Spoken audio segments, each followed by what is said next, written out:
Explain how Bill Belichick, say whatever you want about Spygate, Deflategate. He is a 6 time Super Bowl champion as a head coach and a 2 time Super Bowl champion as a defensive coordinator. He has the second most wins, I think only behind Don Shula. Mhm. He has all the accomplishments, everything you want in a head coach. But despite all of that, he was not selected into the first ballot Hall of Fame. I think you need to get at least 40. Says it right here. ESPN. I'm reading an article from Veronica Haynes out of W. ESPN said it learned from multiple sources that Belichick fell short out of the 40 of the 50 votes for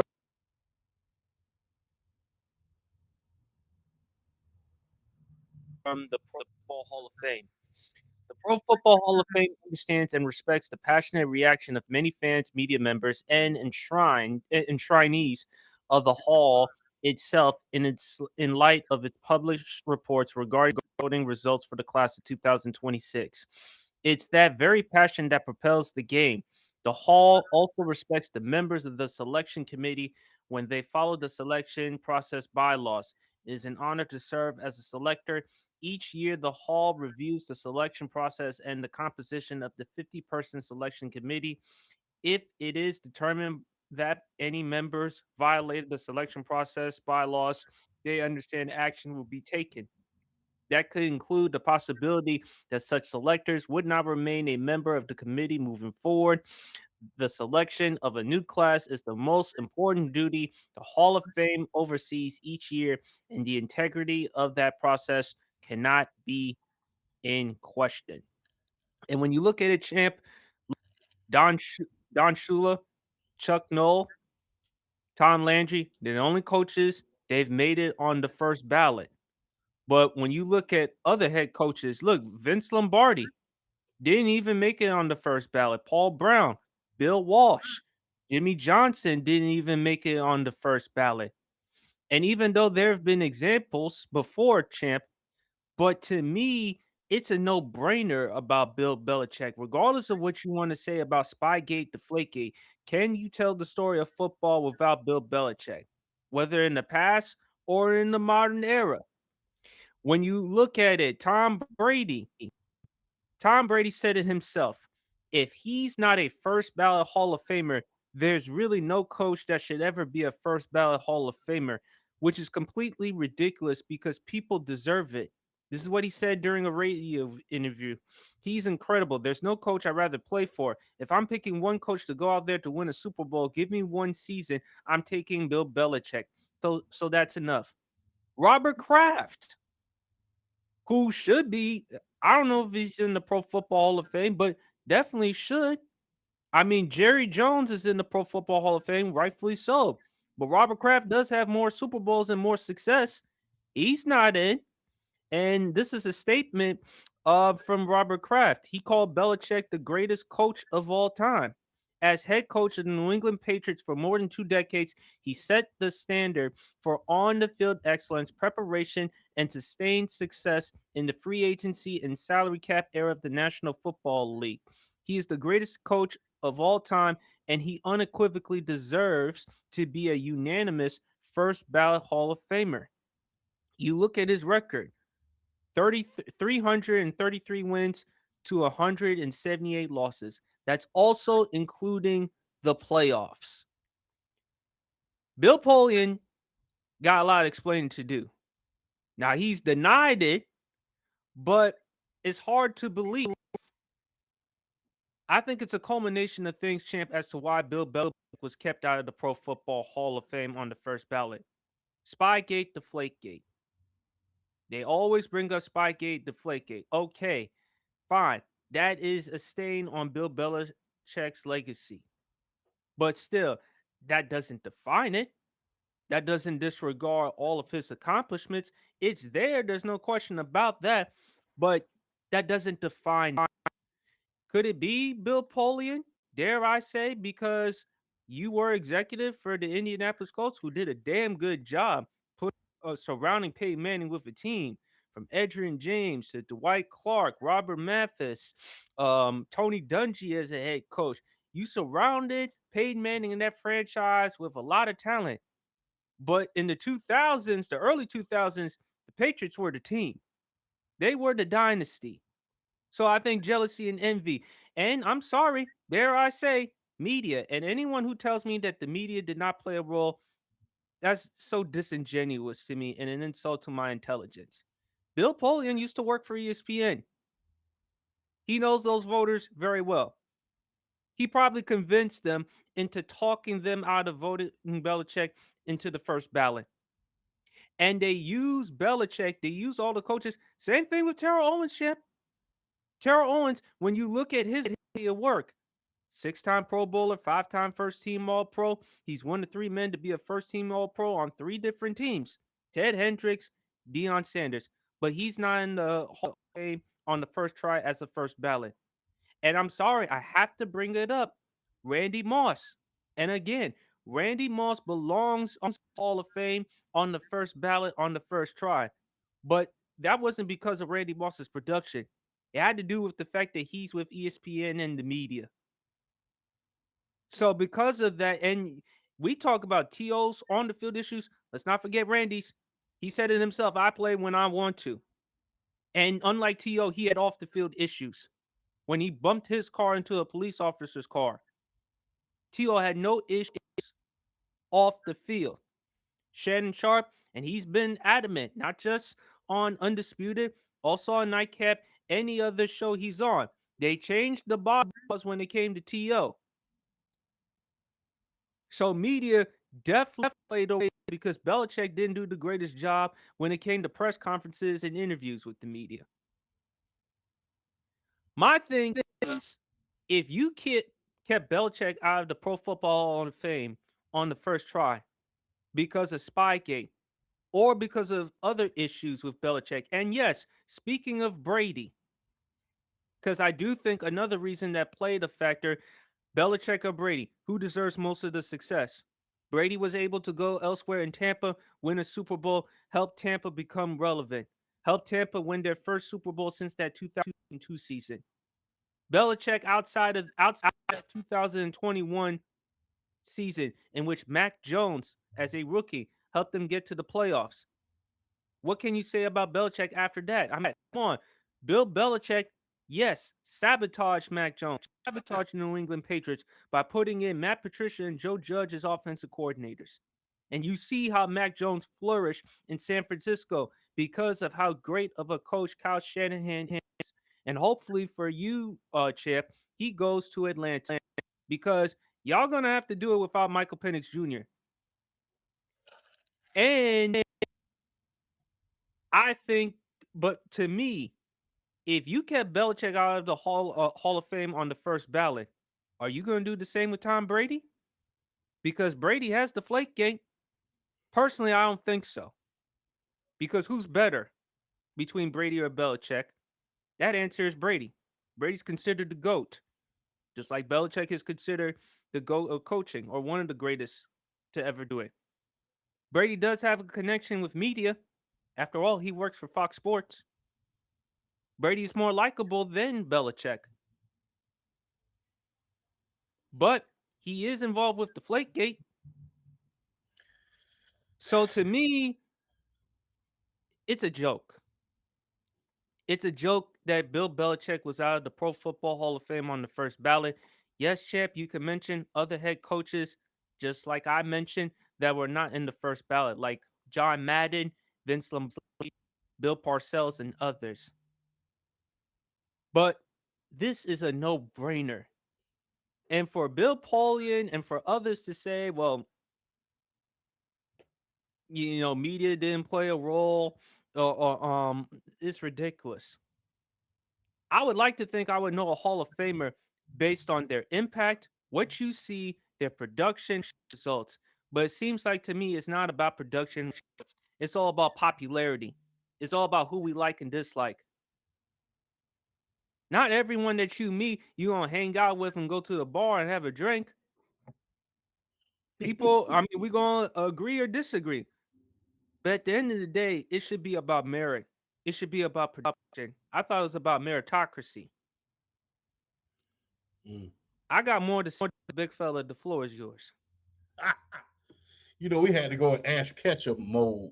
You remember Pokemon Ash Ketchum? Remember how he used to, Yes. right before a battle, just turn his hat to the back right before that? We're going to do it that right there, then lean it up on top of this big old forehead I got. But on that note, man, the Hall of Fame, we're going to change it to the HOL, Hall of Lame. Or we could even go a step further as far as the writers go, the home for infinite losers. Shout out to Dragon Ball Z, by the way. Look, if the second winningest coach of all time don't deserve to be in there, then nobody deserves to be in there on the first ballot. This guy's the second. Take away the Super Bowls. He has the second most wins behind Don Shula. Not only that, people don't realize he not only played a role in New England, in New York, he's been in football since the '70s with the Madison Avenue, with the Baltimore Colts. My bad. He was involved with the Baltimore Colts, the Miracle on 38th Street team that was coached by Ted Marshall Broden with Burt Jones. He was one of the assistants on that team. Wrote the greatest game plan in Super Bowl history against the Buffalo Bills. Remember, the Buffalo Bills had the K gun offense, no huddle offense the entire game.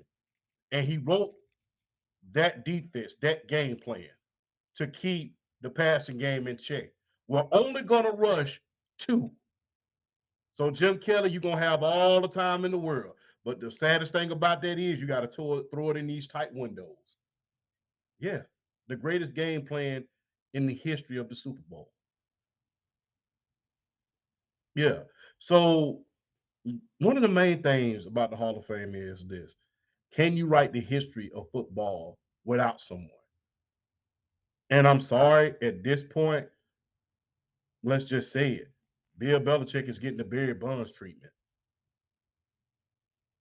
I got to kiss the ass of these writers in order for me to get in when I have the credentials, when I have the wins, when you cannot write the history of the sport without me. And outside of that, I have something that Barry Bonds, although he's the greatest of all time as far as baseball is concerned, I have them chips. I beat some of the greatest teams of all time. The greatest show on turf falls. The Panthers fall. The Philadelphia Eagles of 2004 with T.O. fall. The Legion of Boom falls. I helped break dynasties. What would have been dynasties fell beneath my feet. The Legion of Boom, greatest show on turf. Not even the one of the greatest offenses of all time, but one of the greatest receivers in the 2010s that held out of the Georgia Dome could stop me. Not even a 28-3 lead could stop me. Not even that could stop me. So when you talk about the the history of football, you can't talk about it without Bill Belichick. And by the way, people love to give Tom Brady all that grace and all the credit when it comes to the 28-3 game. But remember this: in the fourth quarter, Bill Belichick's defense did not allow a point. Yeah. So give that defense and his game planning a hell of a lot of credit. Let's just be real. Plus, you won in the free agency era versus Don Shula, Chuck Noll, Bill Walsh, even Joe Gibbs. They had players coming back to the table every single year. They didn't have to worry about salary cap. They didn't have to worry about making the tough decisions.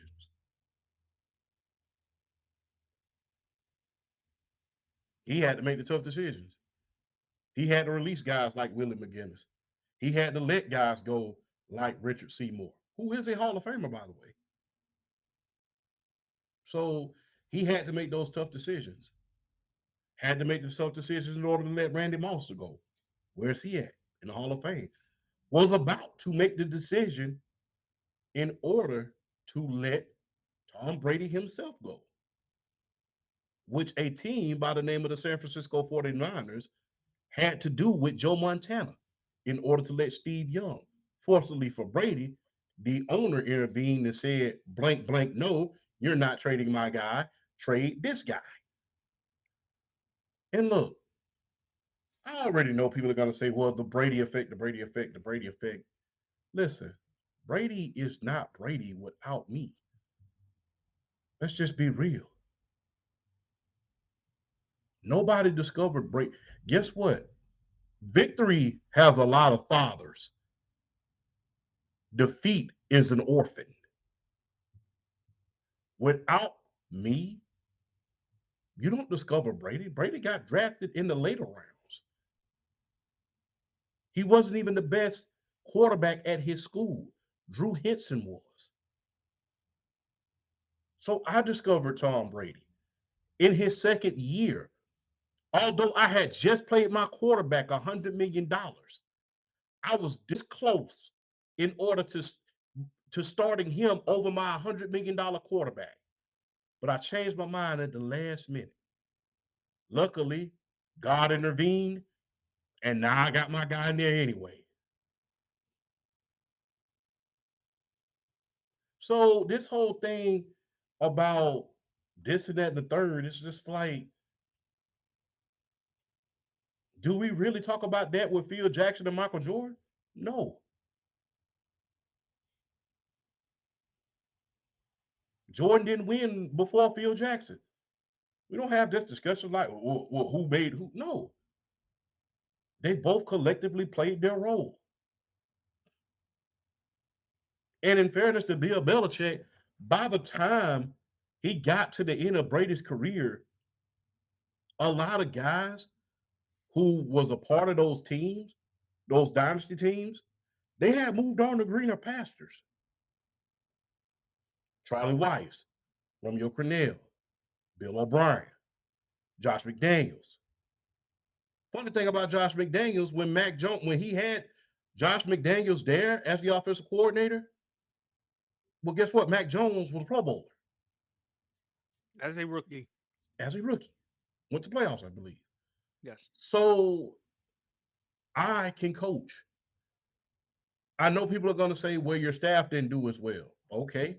Every staff member is not a Bill Belichick. Everybody can't have the Bill Walsh type of staff where they're able to move on and do things on their own, man. Which that's ridiculous because again, James Harrison, he talked about Mike Tomlin not being a Hall of Famer. And I'm Exactly. like, look, Mike Tomlin didn't have a great coaching tree, but at the end of the day, what about his results? Again, everybody is not going to be a great. It's kind of like, let's just be real. It's kind of like me trying to be sports PSP. I can't freaking do that. I'm just, it's not going to happen. No, I'm just giving an example. I know. I can't be sports PSP. I'm part of the sports PSP coaching tree. PSP coaching tree. Then there's me, BRF, Flash, a lot of other guys.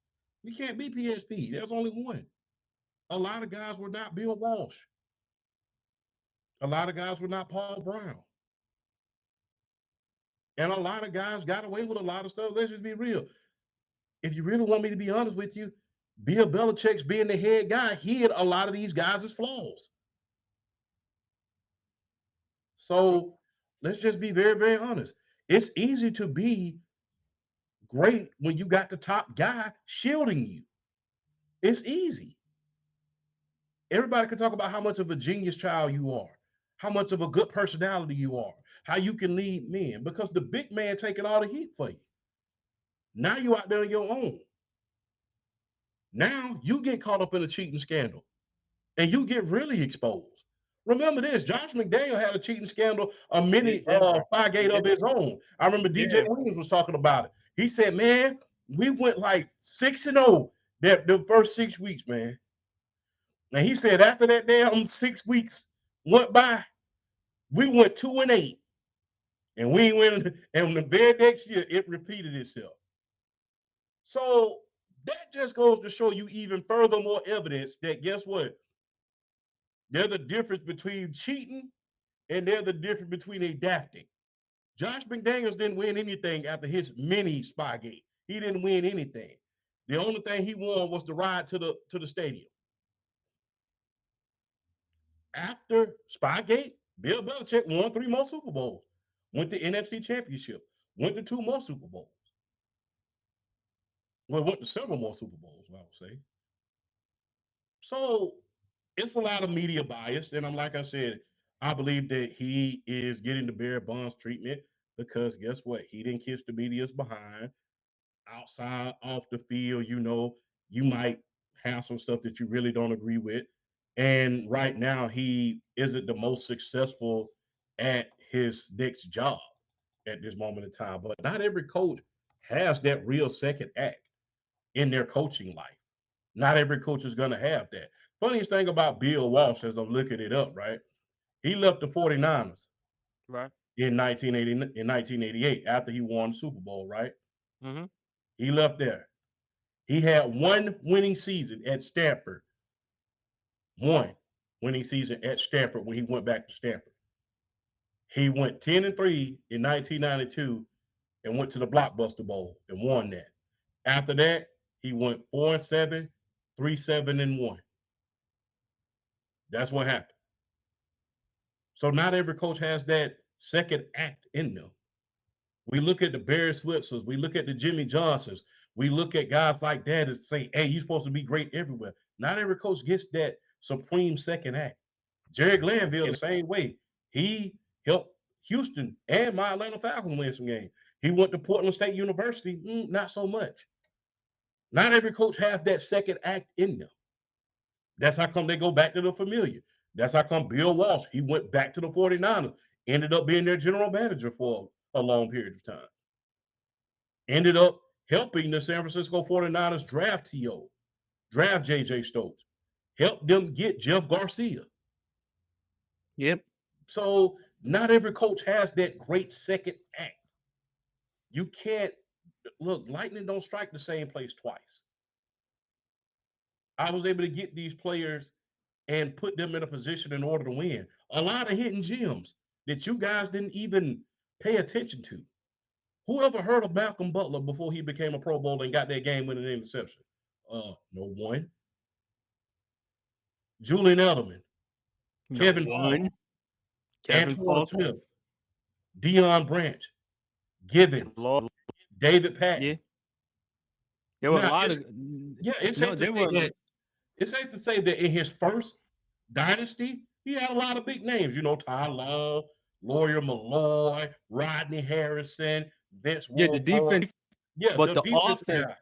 but the Right. offense, he didn't have that early on in his career. It was the defense. But Yeah. still, at the end of the day, he delivered what he delivered.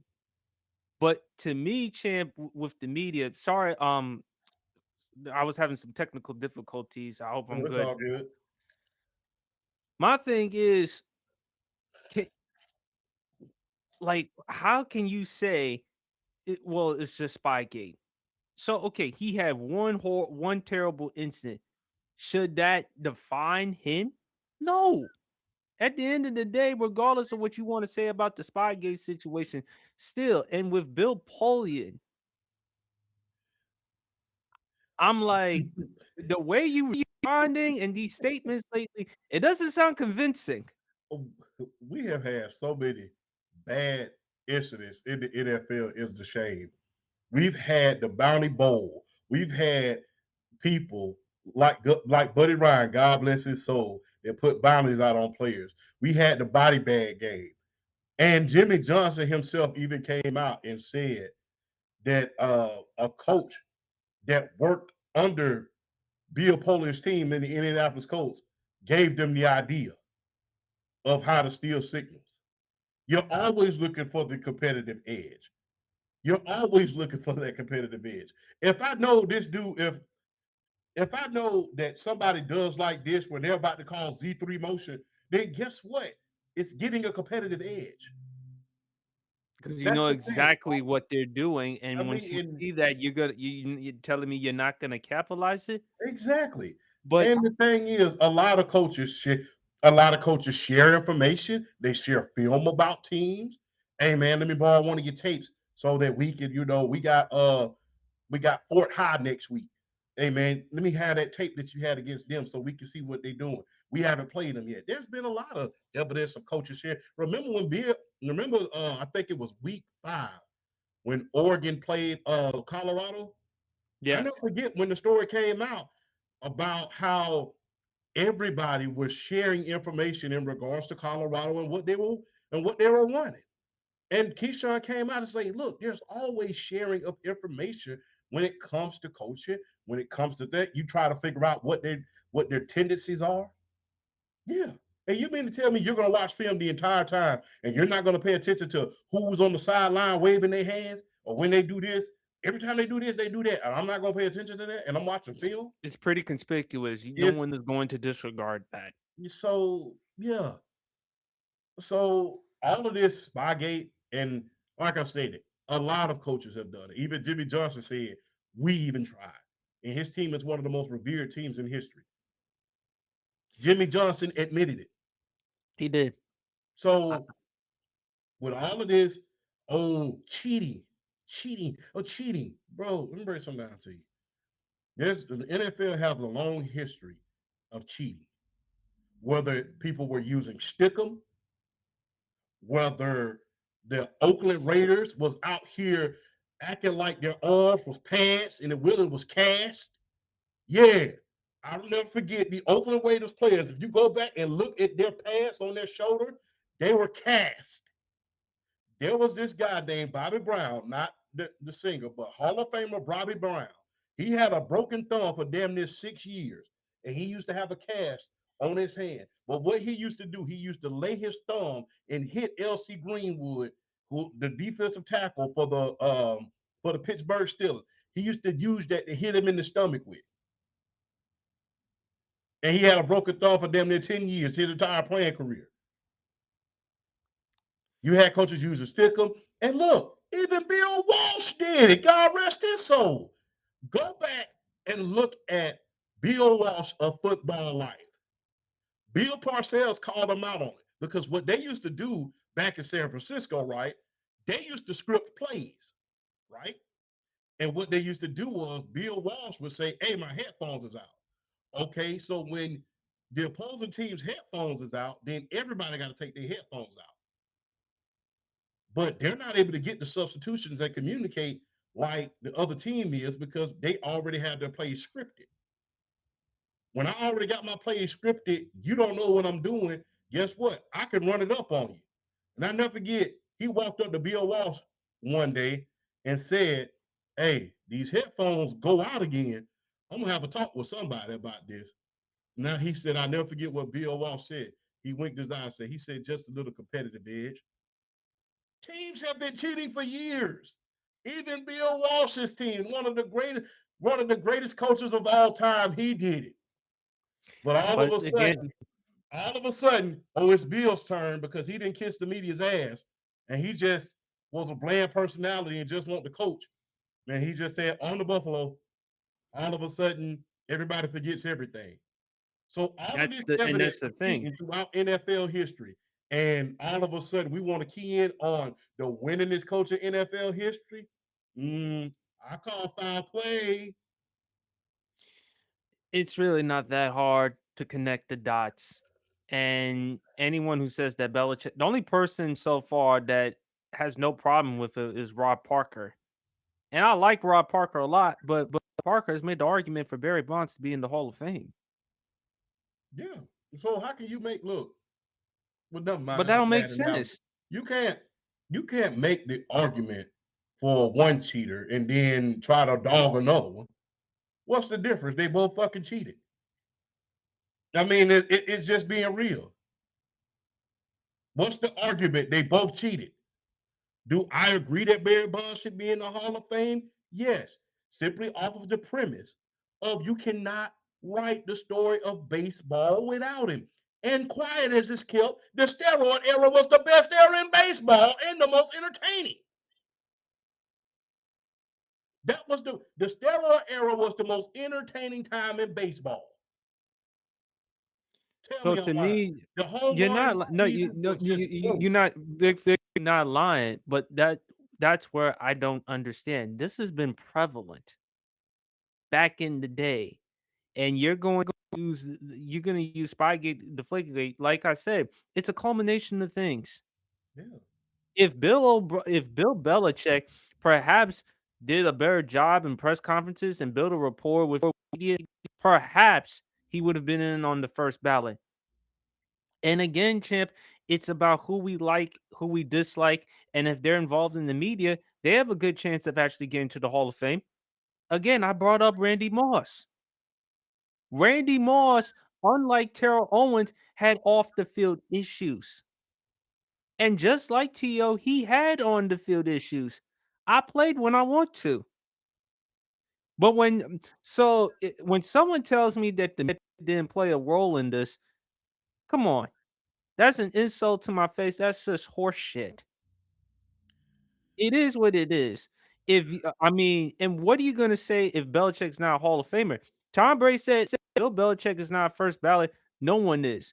Are you gonna say that about Brady? I don't think so. No. Because again, unlike Belichick, he has a relationship with the media. Unlike, I mean, one who's better without the other, that's Brady. But again, we have to stop going by who we like, dislike. The media is horrible in this because it seems like we have personal vendettas, athletes or coaches or people that we don't like. Shannon Sharp has often talked about it. He said he was in that Pro Football Hall of Fame room when Brett Favre's name was mentioned. And at no time they mentioned Favre's past. The Vicodin addiction, or when he went to Atlanta champ, you know very well, Bankhead Bankhead Brett. Brett. Your father didn't you tell me that your father saw him in Atlanta drunk like a Christmas tree?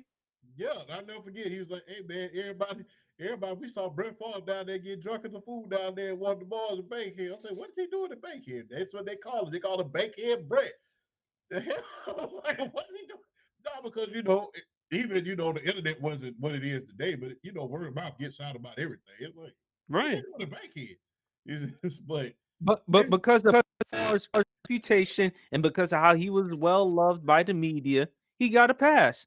yeah, Despite the he's still getting Vicodin passed. addiction. He's still getting Despite the passed. Vicodin addiction. Despite the situation with the girl in New York. He's still Despite getting passes. He's still getting passes. And look, cheating And is again, done in all sports. and for those who want to make, I want to make it abundantly clear, it's not about the R word. I want to make it clear, it's not about the R word. It's just the fact that the media treats certain people differently, and it's about who we like or we dislike. At Yeah. the end of the day, you tell the story of football without them. Can you tell the story? Can you tell the story about wide receivers without Terrell Owens? No, you can't. And to your point, it's not about the R. It's not about playing the R card either. The thing is, to our point about baseball, Big Poppy. Remember, he tested positive for steroids. I remember he tested positive for steroids. They had a big old press conference about it. But because he's in the media, oh, he's in the Hall of Fame. Barry Bonds isn't. It was a known fact that he tested positive for steroids. Big Poppy's tested positive for steroids. They had a big old press conference about it because he was trying to figure out what he tested positive for. Yeah, that just goes to show you, to your point about media bias. Big Poppy's in the media now. He's been in the media for years. Do you think that happens if he's not in the media? Because when it was a known fact that he tested positive for steroids? No, I don't think that happens. But because he's in the media now and he's part of the media, he's rubbing elbows with the media, he has a rapport with the media, of course you're going to get that pass. Versus Barry Bonds, he kind of snuffed his nose at the media. Another guy who snuffed his nose at the media who it cost them the Hall of Fame for years and years to come. Charles Haley had 5 Super Bowl rings long before Brady won his 5. Couldn't Yeah, write the history of football. Couldn't write the history of football without him. Was part of the San Francisco 49ers dynasty and a the critical Dallas part of the Dallas Cowboys. Cowboys. They kept him out of the Hall of Fame for years because he didn't kiss the media's butt. Yeah. And if you need a prime example of what media buyers can do for it, look no further than Big Papi. They talk about, oh, Mark McGwire, Sammy Sosa, those guys tested positive for steroids. So did Big Papi. He's still in the freaking Hall of Fame, is he not? Did he not have a But big old because press conference about it? Yes, he did. but because of his involvement with the media, somehow, some way, that was overshadowed. Exactly. And that's the thing. That's unfortunately the game. But it just tells you, champ, that I've already lost respect for for the Hall of Fame voters because it should not be about nepotism. It should not be about who we like or dislike. It should be about merit. And if you're going to go by that logic, then people from the Hall of Fame, they should be excluded or kept out. And I think moving forward, it needs to be a balance. There got to be some in the media who should vote. There has to be some football players who should vote because it seems to me it's just a vendetta that the media has when it comes to certain players, certain coaches.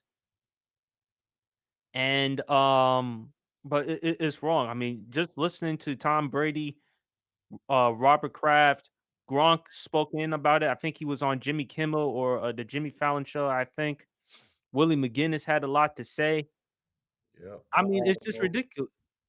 I mean, it's just ridiculous. But it has to be nothing but media, and it's really hard. It's inexcusable. Even though, champ, we detailed that there have been other head coaches like John Madden, Bill Parcells, Vince Lombardi. They haven't been first ballots. Still, that was wrong as well. yeah. And you know it was especially wrong for Vince Lombardi. The Dan Blaney Trophy is named after me. The Vince Lombardi Trophy, and I didn't make the first ballot. That's an injustice within itself. You know that John Madden didn't even make the Pro Football Hall of Fame until 2006, right? Yeah. But the thing is with John Madden is Even though this. he has the highest winning percentage as a head coach. Yes, but in the 70s, I would say this. You had Don Shula, Chuck Noll, Bud Grant, and there was another guy as well. I forget his name, but those were the big three back in those days. Fair It enough. was it was those were the big three. So that's why he had to wait for so long. You have to ask yourself this: if we were not seeing him in the media and in the and with the games and stuff like that, although he had the highest winning percentage, was he really one of the top 5 coaches of all time when it came to those? Did he really was he really up to par with those guys? Because he lost a lot of big games. He Fair, lost a fair, lot of big games. So, fair like I enough. said, Chuck Noll, Don Shula, Bud Grant. Those were Okay, the but big three back then. But the thing is, with all of his contributions to the game, without those, would we be talking about him as a top coach of all time? Probably not. probably not. But at the same time, champ, it's obvious a no-brainer Belichick first ballot. Yeah, obviously Bill Belichick first ballot. But to your point about Madden, and like I said, I love John Madden. I still have his shirts in my closet. I still play Madden from time to time. But you have to ask yourself this: the reason why you have to admit this, the reason why it took him so long No, I'm not. because I'm of not. that. No, I'm I'm just educating the audience, not necessarily you. okay. But when it comes to that, you think about the coaches in the 70s, you think about, I got it, Tom Landry, you think about Don Shula, you think about Chuck Noll, Mhm. and you think about Bud Grant. You think about those guys first. Then you think about John Madden. You don't Look, necessarily think about him. You don't necessarily put yourself back in the 70s and say, hey, what the hell's John Madden? The first person you're really looking for is his, conference rival. That's Don Shula or Chuck Noll. Those are the guys who was winning Super Bowl after Super Bowl after Super Bowl.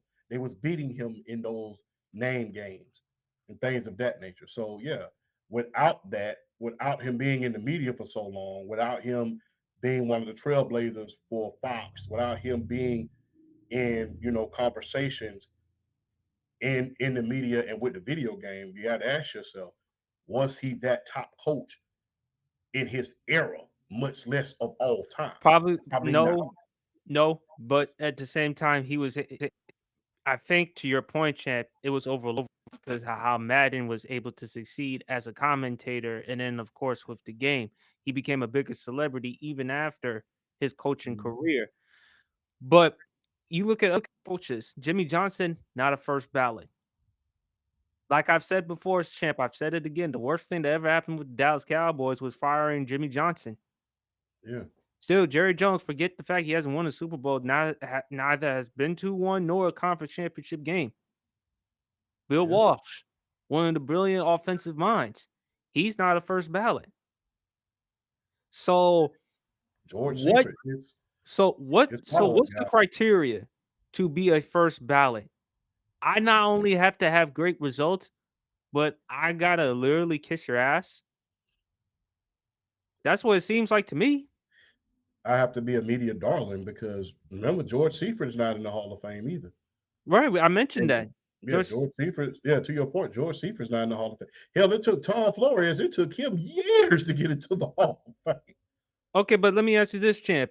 If we're gonna be consistent about character, about people's on and off the field issues, if we're gonna keep it consistent, should Ben Roethlisberger be in the Hall of Fame?